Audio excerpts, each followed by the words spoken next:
Журналист мәртебелі мамандық.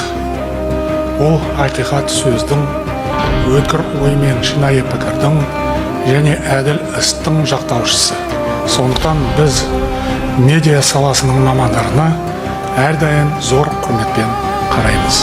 Түптеп келгенде, мемлекетте, журналистте ұлт үшін қызмет етеді. Ел тағдырын шешуге атсалысады.